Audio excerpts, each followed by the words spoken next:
Now here's a short film from Adama Kёrtisa, the man behind The Century of the Self, The Power of Nightmares and The Trap.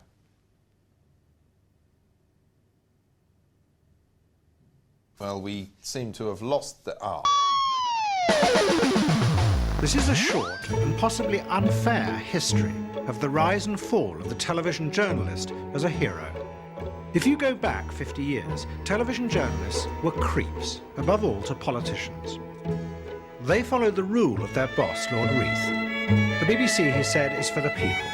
The government is for the people, so it follows that the BBC must be for the government. Well now, Mr. Eden, with your very considerable experience of foreign affairs, it's quite obvious that I should start by asking you something about the international situation today, or perhaps you would prefer to talk about home. When shall it be?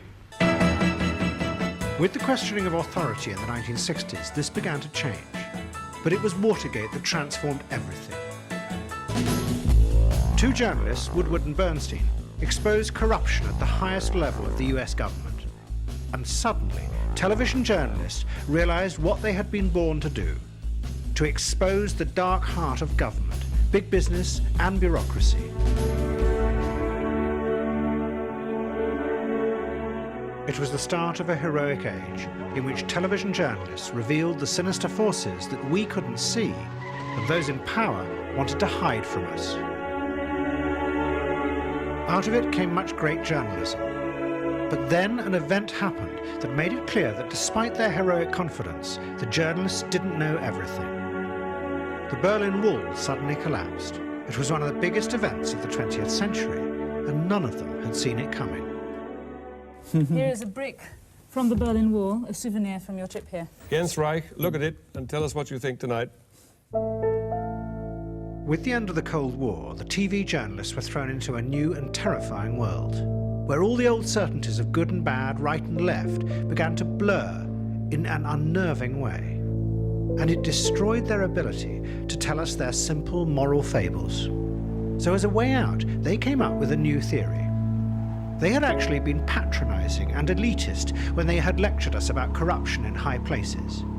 Instead, all stories in future should reflect our experience, and attempts to explain why things happen were abandoned. A classic example was a new type of investigative journalist, Donal McIntyre. He set out to show what it was like to get mugged. He took his mobile phone onto the streets of Brixton. For 3 nights, he desperately tried to get it snatched, until finally someone gave him his story. Sorry, I'm looking for Stockwell Tube. Stockwell Tube. To phone. Oh, fucking hell! Oh, my mobile's gone! My mobile's gone! My mobile's gone! And as Donal cried, we knew that he was sharing our pain. But there was one final step in this transformation of journalism. You cut out the middleman, the journalist. If you've got a story to tell, we'd love to hear from you. The email address, as always, yournews. Commentators, who are they? Well, they're you. Now, our presenters plead with us to send in our photos and videos. They proudly present it as a new kind of open democracy. But in reality, it's something very different. Because the journalists don't understand what is going on in today's complex, chaotic world, they have had to revert to their old habit of finding someone in authority who will tell them. But this time, it's not the politicians, it's us, the audience, that they've turned to.